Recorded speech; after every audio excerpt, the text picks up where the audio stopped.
बिस्मिल्लाहिर्रहमानिर्रहीम। खातिर हज़रात, मैं हूं अख्तर अब्बास और आप सबको अस्सलाम वालेकुम। नया व्लॉग है, नई जगह है, नया फ्रेम है और आउटडोर है। जैसे ताजगी की अहमियत होती है, घास की अहमियत होती है, फूलों की अहमियत होती है, इन झूलों की अहमियत होती है क्योंकि ज़िंदगी को ये रिलैक्स करते हैं। इसी तौर पे बाज़ जुमले इतने खूबसूरत होते हैं कि हमारी ज़िंदगी को हरा भरा कर देते हैं। पर बाज़ जुमले ऐसे कातिल अदा वाली नहीं होते, वो कातिलाना तरीके से अदा होते हैं कि आपकी जान ले जाते हैं। पिछले दिनों एक खातून ने काउंसलिंग के दौरान ये कहा कि मेरे मियाँ ने मुझे शादी के 5 साल के बाद पूछा कि क्या तुम किसी और से शादी करना चाहती थी? तो उन्होंने कहा जी ये जुमला मुझे काट गया। ऐसा था जैसे दो धारी तलवार हो, मेरी सारी वफादारी, मेरी सारी मोहब्बत, मेरी सारी कुर्बानियाँ, यानी उनका फल मुझे ये मिला कि मुझे ये जुमला सुनने को मिला। तो मैंने उनसे पूछा कि ये जुमला कहने की नौबत क्यों आई? तो उसने कहा कि मैं सारी सारी रात जब मेरे मियाँ सो जाते थे तो मैं तकिए में सर रख के रोती थी और तकिया उन आंसुओं से भीग जाता था। मैं समझती थी कि मेरे मियाँ को इल्म नहीं है और मुमकिन है कभी मैं उठ के गई हूँ और उस गीले तकिए पे उसका हाथ लग गया हो या कोई भी वजह हो गई हो, लेकिन इन 5 बरसों में मैंने उसकी खिदमत में कोई कमी नहीं छोड़ी, उससे मोहब्बत में कोई कसर नहीं छोड़ी। जब वो खुसूसी ताल्लुकात का वक्त आता था उस दौरान भी मैंने कभी उसकी ख्वाहिश को नहीं मोड़ा। लेकिन ये जुमला उसने क्यों कहा? उसने मेरे करैक्टर पे शक किया, उसने मेरे मिजाज पे शक किया, उसने किस किस चीज़ पे शक किया? तो मैंने हंसते हुए कहा नहीं, उसने किसी चीज़ पे शक नहीं किया। आप जो कुछ उसको बताते रहे या दिखाते रहे या सुनाते रहे, वो क्या है? आंसू। वो क्या है? दुख। चूंकि आप जिस बात पे भी दुखी थे, उसने कहा जी मैं अपने मियाँ से दुखी नहीं थी, मेरी सास मुझको बहुत अजियत देती थी। अब मेरी सास मुझे खाने पे, पीने पे, सफाई पे, इवन मेरे माँ बाप के हवाले से, मेरे बहन भाइयों के हवाले से हमेशा मुझे टॉर्चर करती थी। तो मैंने उनसे पूछा कि आप टॉर्चर होने के लिए जो बार बार उस खातून के मत्थे लगते थे या उसके गले लगते ताकि आपको वो टॉर्चर करे, डोंट अलाउ एनीबॉडी कि वो आपको टॉर्चर करे। तो जब हम किसी को अलाउ करते हैं कि वो हमें टॉर्चर करे तो वो करता है।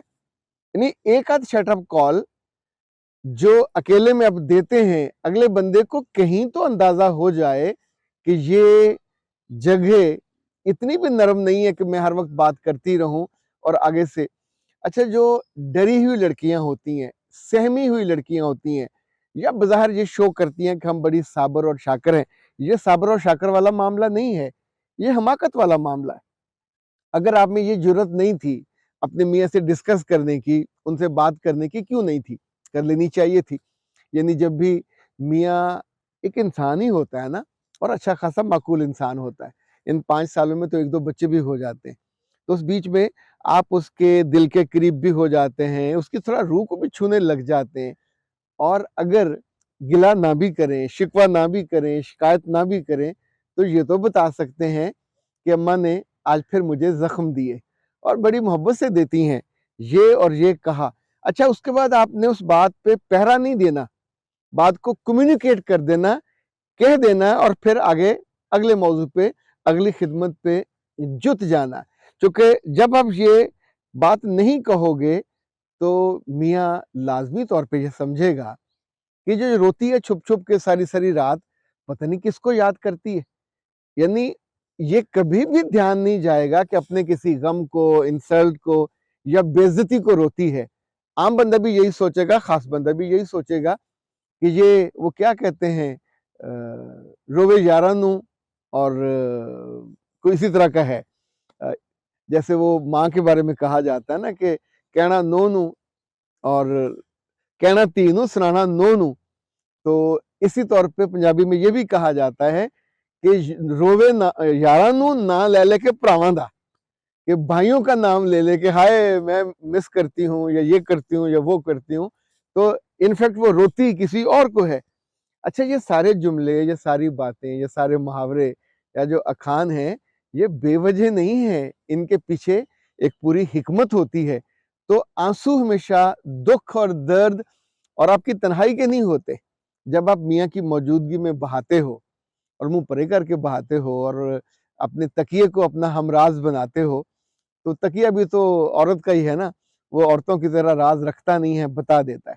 تو خدا نہ خواستہ آپ کے ساتھ کبھی ایسا معاملہ ہو، آپ گھر میں کسی سے تنگ ہوں، کوئی آپ کو ٹارچر کر رہا ہو، تکلیف دے رہا ہو، تو پھر اس تکلیف کو سہتے سہتے یا تو مر جاؤ گے، یا پھر تکلیف پہ کبھی نہ کبھی آپ کو بولنا پڑے گا۔ جو خواتین یہ سوچتی ہیں کہ میں بہت صابر ہوں، میں بہت شاکر ہوں، تو میرے بچے یہ نہ تو صبر ہے نہ تو شکر ہے، یہ خالصاً حماقت ہے۔ جب آپ بیاہ کے چلے گئے، اور عام طور پہ جو خاندانی یہ قریبی ہوتے ہیں نا لوگ، آپ خالہ کہہ لیجئے، آپ پھوپھو کہہ لیجئے، تایا کی گھر میں گئے، یا کسی جو قریبی اعزاء و اقارب، یہ انہی کی عورتیں اس طرح کا عذاب دیتی ہیں۔ ویسے میں کبھی کبھی سوچتا ہوں کہ اللہ معاف کرے، اگر عذاب دینے والی عورتوں کے لیے کچھ جہنم کا الگ سے ٹکڑا مختص کیا گیا تو وہ تو بھرا ہوا ہوگا، چونکہ آپ نے اپنی محبت بھی لے لی، اپنے بچوں سے خدمت بھی لے لی۔ جب آپ کو دنیا کو لوٹانا تھا، آپ نے لوٹایا کیا؟ جو بچی آپ کے گھر میں آئی وہ آپ کے ظلم کا، آپ کے تیروں کا شکار ہوئی۔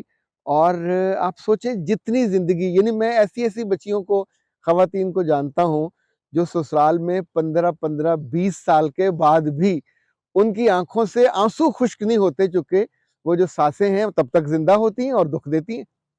ایسے میں قصور ان کا تو ہے ہی ہے، پر جو ان کے بیٹے ہیں اللہ ان کو ہدایت دے۔ یعنی یہ سوال پوچھنے کی بجائے بیچ میں آپ کیا نابینا تھے، اندھے تھے، کان آپ کے بند تھے، آپ کو نہیں علم گھر میں کیا بات چل رہی ہے، آپ کو پتہ نہیں چلتا کہ آپ کی ماں کتنی پوزیسو ہے، آپ کی بیوی کو اتنے عرصے کے بعد بھی آپ کے ساتھ وہ قبول نہیں کر پا رہی۔ اس کو لیٹ ڈاؤن کرنے کے لیے جب بیٹا آتا ہے دفتر سے تو اپنے پاس بٹھاتی ہیں، ضرور بٹھائیے، حق ہے آپ کا، ہم اس پہ بات نہیں کرتے، بیٹا ہے آپ کا، بیٹے کو خدمت کرنی چاہیے، محبت کرنی چاہیے۔ پر بیٹے کی زندگی میں صرف یہی خدمت اور محبت تو باقی نہیں ہے نا، اس کے علاوہ بھی زندگی ہے، اس کے علاوہ بھی وہ ان سارے رشتوں کے لیے جواب دہ ہے۔ یعنی عام طور پہ ساسیں اپنی بیٹیوں کے لیے، بیٹیوں کے بچوں کے لیے، بیٹیوں کے میوں کے لیے اپنے بیٹے کے خرچہ کراتی ہیں، لیکن وہ پنجابی میں کہتے ہیں موت پیندی ہے، وفات پڑتی ہے ان کو اگر کسی اور رشتے جو ان کی بہو کے حوالے سے ہو ان کی عزت افزائی کرنی پڑے، تو وہاں تو کبھی نہ ان کا عورت پن جاگتا ہے، نہ ان کی ممتا جاگتی ہے، نہ ان کی کوئی بپتا جاگتی ہے، وہاں سب سوئی رہتی ہیں، اللہ جانے کون سی گولیاں اور نیند کے کون سے انجیکشن لے کے یہ سب رشتوں کو سلا دیتے ہیں۔ وہاں صرف ایک چنگیز خان کی ماں بنتی ہے، ممانی کہہ لیجئے، چنگیز خان کی خاندان سے کہہ لیجئے، اور یہ جو جملے اس طرح کے بچیوں کو سننے پڑتے ہیں یہ بہت تکلیف دہ ہوتے ہیں، بجائے اس کے بعد میں آپ اس پہ اپنے میاں سے اس بات پہ لڑیں کہ اس نے مجھ پہ شک کیا، میرے کردار پہ شک کیا، تو پھر آپ اپنے آپ کو ہی مورد الزام ٹھہرائیں گے، اس کیفیت سے کبھی نہیں نکل پائیں گے۔ اس کیفیت سے آپ کے محلے والے، آپ کے گھر والے، کوئی آپ کو نکالنے نہیں آئے گا، نکلنا تو خود ہی ہے۔ یہ جرأت، یہ محبت، یہ جو آپ کا الفت ہے، یہ جو وفاداری ہے، کس روز اپنے میاں کا ہاتھ پکڑ کے، اس کو ساتھ بیٹھ کے، اس کے سینے پہ سر رکھ کے یہ بات اپنی دل کی بتائیے، تو مسئلہ یہ ایک دفعہ دو دفعہ بتانے سے کہیں نہ کہیں وہاں پتھر کا بھی دل ہو تو سوراخ ہو جاتا ہے۔ آپ کی ساس تو باز نہیں آتی نا، وہی تو مسلسل ٹارچر کرتی ہے، تو ایسی ساسوں کا مقابلہ آپ تلواروں سے، نیزوں سے اور خنجروں چاقوں سے نہیں کر سکتے۔ ان کا یہی ہوتا ہے کہ آپ ان کی مدد لیں جن کے دل میں اور آنکھوں میں آپ کو وہ گراتے ہیں۔ اختر عباس کو دیجیے اجازت۔ السلام علیکم۔